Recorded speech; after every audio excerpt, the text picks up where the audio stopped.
Alors, nous sommes toujours le vendredi 10 octobre 2014 et je voudrais parler de la judéité subconsciente dans le cadre de mes réflexions sur le subconscient. Je crois que de plus en plus, il sera bon de parler de cette façon, notamment dans le cas de ce qu'on appelle le judaïsme laïque. Il est de plus en plus évident, semble-t-il, que nos comportements ne sont pas culturels au premier sens du terme. Et quand je dis culturel, ça veut dire conscient. Ça veut dire quelque chose que nous avons reçu de notre environnement. Nous savons pertinemment, notamment en astrologie, mais pas dans d'autres domaines aussi, que nous percevons des choses sans le savoir. Et que nous avons des programmes comportementaux qui sont dictés par notre subconscient. Donc, la question de savoir si on a eu une éducation juive ou pas devient complètement secondaire. Et ça donne raison à ceux qui pensent qu'il y a une hérédité juive, qu'il y a une transmission juive, non pas seulement culturelle, mais héréditaire, disons-le, subconsciente, et donc par conséquent, sans entrer dans des considérations raciales qui peuvent mettre mal à l'aise, je préfère parler de ma judéité subconsciente. Et je préfère parler de la judéité subconsciente de Einstein, de Freud, de Marx, etc. Ça permet de botter en touche. Et surtout de s'appuyer sur un ensemble de domaines où cette question de la subconscience est de plus en plus évidente. Nous avons des comportements, des attitudes qui ne sont pas dictées par notre éducation, par notre environnement. Ce qui pose d'ailleurs la question de ceux qui disent que la théorie du genre et que les femmes sont uniquement marquées par l'environnement. Eh bien, malheureusement, cette position, je la conteste. Il y a une féminité subconsciente, si vous voulez, qui résiste à toute forme d'éducation. Je crois que ça, c'est un des termes clés du XXIe siècle. Vous me direz, j'ai pas inventé le subconscient. Non, j'ai pas inventé le subconscient. Mais j'ai inventé cette idée, je mets en avant cette idée d'une culture subconsciente. Ce qui n'est pas totalement la même chose que l'inconscient collectif de Jung. Parce que ce n'est pas un inconscient à l'échelle de l'humanité, un inconscient unique. C'est un subconscient qui peut être extrêmement diversifié, qui n'est pas le même probablement chez les juifs et les non-juifs, chez les hommes et les femmes, etc. etc. Alors, est-ce qu'il y a un subconscient français ou allemand? Ça, on peut en douter. Là, on est quand même plus dans le domaine de l'éducation. Mais c'est un petit peu là-dessus qu'il y avait un débat au XXe siècle, n'est-ce pas? Est-ce qu'il y a véritablement un subconscient allemand? Je préfère dire cela qu'une race allemande. Est-ce qu'il y a, parce que de toute façon, l'un est lié à l'autre quelque part. En tout cas, ce sont des notions qui sont connexes. Mais ça permet d'en parler plus calmement. Donc il y a des cultures subconscientes qui se transmettent probablement depuis des millénaires, dans certains cas, et qu'on peut éventuellement, rendre consciente, et deux, transformer.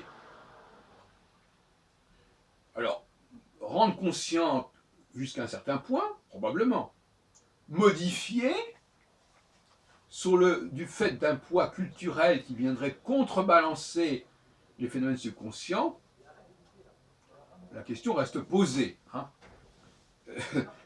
En tout état de cause, il ne faut pas exagérer le poids de la culture consciente reçue, qui souvent d'ailleurs, en réalité, n'influence les personnes qu'en termes d'éveil.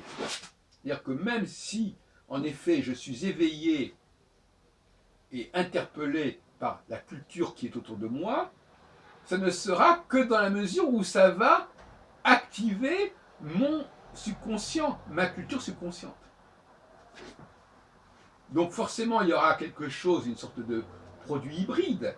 Si on prend par exemple un enfant qui naît en France, il va être confronté à des locutions françaises, encore qu'aujourd'hui, il peut vivre dans des milieux où on parle des langues extrêmement différentes, hein, et pas forcément le français, surtout dans les milieux familiaux, hein, c'est ce que je veux dire. Donc, mais en tout cas, il sera confronté à son environnement, quelle que soit sa race, quel que soit son sang, il sera marqué par l'environnement dans lequel il demeure. On peut imaginer qu'un petit enfant français soit influencé par sa nourrice coréenne ou ukrainienne ou malgache. Et à ce moment-là, quelque part, il va devenir marqué, il va avoir des points communs avec des petits coréens, des petits malgaches, etc. Bon. Mais, en tout état de cause, il va devoir chercher dans sa culture subconsciente ce qui va lui permettre de s'exprimer, de parler. Il va utiliser les langues qu'il entend pour développer et pour motiver ce processus,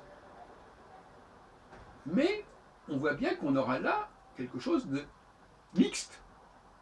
Il y aura un contenu qui sera influencé par l'extérieur et une structure globale de fonctionnement qui sera de l'ordre de la subconscience. C'est-à-dire qu'il ne va pas parler uniquement parce qu'il verra des gens parler. Il parlera parce ça fera écho à sa culture subconsciente. Alors, je terminerai sur la question de la philosophie. Est-ce que la philosophie, on sait qu'actuellement je fréquente pas mal les cafés philo, comme on dit, qui ont été fondés il y a une vingtaine d'années, par Sauté. La philosophie, Marc Sauté, la philosophie peut-elle se permettre d'ignorer la question du genre? Voilà une bonne question de café philo d'ailleurs, entre parenthèses. Alors certains sont attirés par la philosophie précisément parce que ils imaginent que ce sujet-là ne sera pas abordé et qu'il n'est pas philosophique. Il ne serait pas philosophique de parler du genre.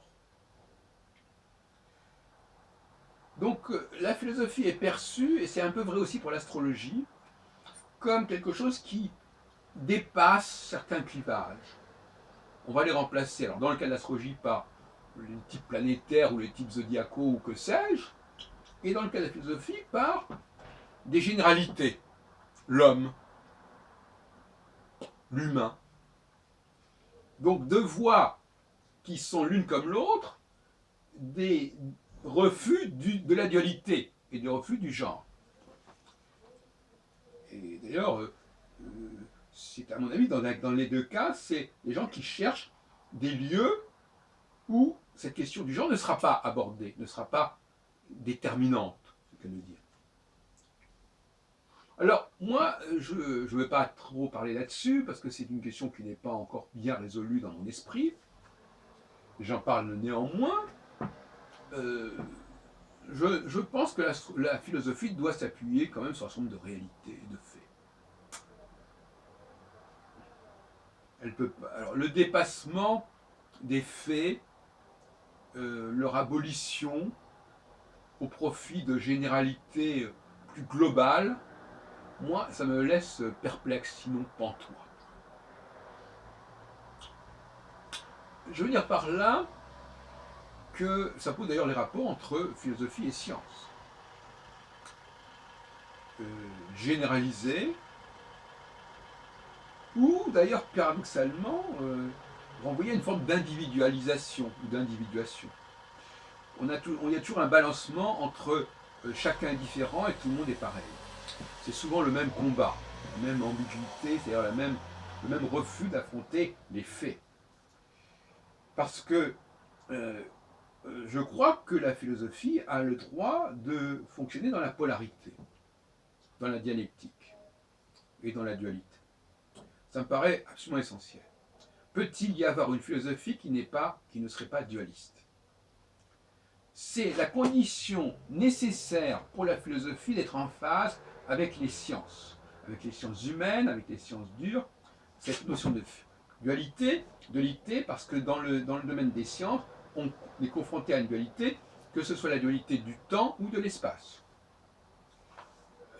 Il y a des cyclicités, il y a des périodicités qui sont automatiquement porteuses de dualité.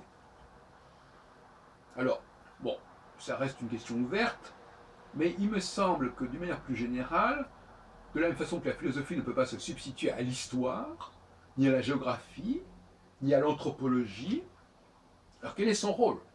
Quelle est sa place? Où se situe-t-elle? Et moi, actuellement, j'aurais tendance à penser qu'elle se situe plutôt en bas qu'en haut, de mon point de vue. C'est-à-dire qu'elle est plutôt là comme une espèce de... en tant que supplétif.